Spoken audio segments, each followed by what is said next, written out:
जब मैं पवन जी के फ्लैट में गई, वहाँ पे हम लोग बैठे, बिल्कुल पवन जी ने जो बात वहाँ पे बोली है कि हम लोग बैठे, नॉर्मली हमारी बातचीत हुई, कुछ ऐसा नहीं था, बहुत अच्छे से बहुत प्यार से बातचीत हुई मेरे पवन जी के बीच में।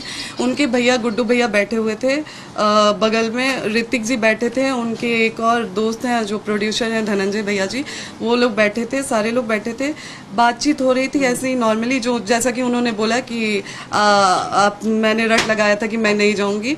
उनके भैया, जैसे ही मैं बैठती हूँ, उनके भैया द्वारा कहा जाता है कि आप ज्योति जो आप आई हैं, बात करिए और फिर यहाँ से जाइए, आप यहाँ पे रुक नहीं सकती हैं। मैंने बोला कि क्यों नहीं रुक सकती हूँ, क्या मेरे पति का घर है, आप लोग कैसे बोल रहे हैं कि मैं नहीं रुक सकती हूँ? तो नहीं आपको रुकने नहीं दिया जाएगा। हम बोले ठीक है भैया, आप मेरा हाथ पकड़ के बाहर निकाल दीजिए। तो फिर उन्होंने बोला कि देखा ये कुल फालतू बात मत करो, बस बात करो अपन, आइजा से जा। उस समय पवन जी ने एक शब्द नहीं बोला। और फिर चाय पानी वाली बात सच है कि उन्होंने चाय पानी के लिए बोला गया हम लोगों को कि चाय पानी पीजिए, आप लोग आराम से बैठिए। और फिर वहाँ से पवन जी निकल जाते हैं ये कह के कि 1 घंटे की मेरी मीटिंग है, 1 घंटे बाद आता हूँ तो आपसे बैठ के बात करता हूँ। जैसे ही वो वहाँ से निकलते हैं, पीछे से 10 मिनट के अंदर ही प्रशासन आ जाती है। दूसरी बात, SHO द्वारा मुझे धमकी दिया जाता है कि आप वहाँ से हटिए, नहीं तो आप पे FIR करा दिया जाएगा अगर आप ज़्यादा वो करेंगी तो क्या आज मैं जनता से पूछती हूँ कि अगर कोर्ट में मामला होते हुए पवन जी मुझे चुनाव में बुला सकते हैं, तो क्या 4 सवाल जो मेरे हैं उसका जवाब लेने के लिए मैं पवन जी के घर पे नहीं जा सकती हूँ? ज्योति जी एक बात बताइए, लोकसभा चुनाव में जब उन्होंने बुलाया था कि आप खुद गए? नहीं, लोकसभा चुनाव में अगर उसका भी साक्ष्य चाहिए तो आप लोग, मैं अपने इंस्टाग्राम द्वारा डाल दूंगी, क्योंकि अभी वो मेरे मैंने जी, तो वो पवन जी लगातार, मुझे ही नहीं मेरे पिताजी को भी उनका कॉल आता था। और उस टाइम घंटों 2-2 घंटे मेरे पिताजी से बात होती थी कि पापा आपका आजीवन मैं बेटा रहूँगा, आपके लिए आजीवन मैं करूँगा। फिर मेरे लिए साड़ी का मैं पैसा भी दिया गया, मैं वहाँ पे गई तो कि ये साड़ी तुम अपने लिए ले लेना जाके, सारा कुछ किया गया। तो चुनाव में मुझे पवन जी द्वारा बुलाया गया। अच्छा, जितने दिन आप चुनाव में उनके पास थी, पति पत्नी की तरह आप लोग रहते थे कि अलग अलग?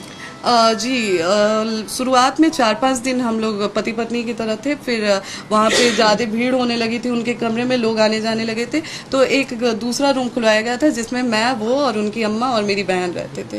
अच्छा, इनिशियल वजह क्या रही आप लोग के बीच में जो फर्क आया या डिफरेंसेस आए, इनिशियल वजह क्या? सर, वही जवाब आज मैं भी चाह रही हूँ, और वही जवाब के लिए मैं पवन जी से लगातार संपर्क करने की कोशिश कर रही हूँ कि एक वजह हमें भी बता दीजिए कि हमारी गलती कहाँ रही है। कितने समय से आप लोग अलग हैं? जी, हम लोग लगभग 1.5 से 2 साल साथ में रहे हैं। नहीं, फिर भी कोई वजह आपको जो समझ में आई? मतलब क्या इनिशियल जैसा कि जी, वो हमारे साथ रहते थे और हमें मतलब जैसे दवा हमेशा खिलाते थे, तो उस चीज़ का भी मैंने विरोध करना चालू किया कि नहीं, ऐसे नहीं होगा, मैं आपकी पत्नी हूँ, कब तक मैं ऐसे ज़बरदस्ती दवा आप खिलाते रहेंगे और मैं खाते रहूँगी, मतलब मेरे शरीर पे भी वो दवा गलत असर कर रही है, ऐसा नहीं, बस उस चीज़ों को लेके।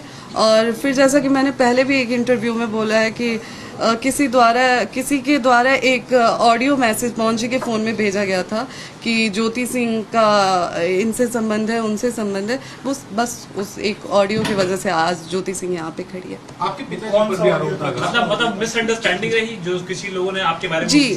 जी, वो मिसअंडरस्टैंडिंग रही जिसे आज तक पवन जी ने क्लियर करने की कोशिश नहीं की।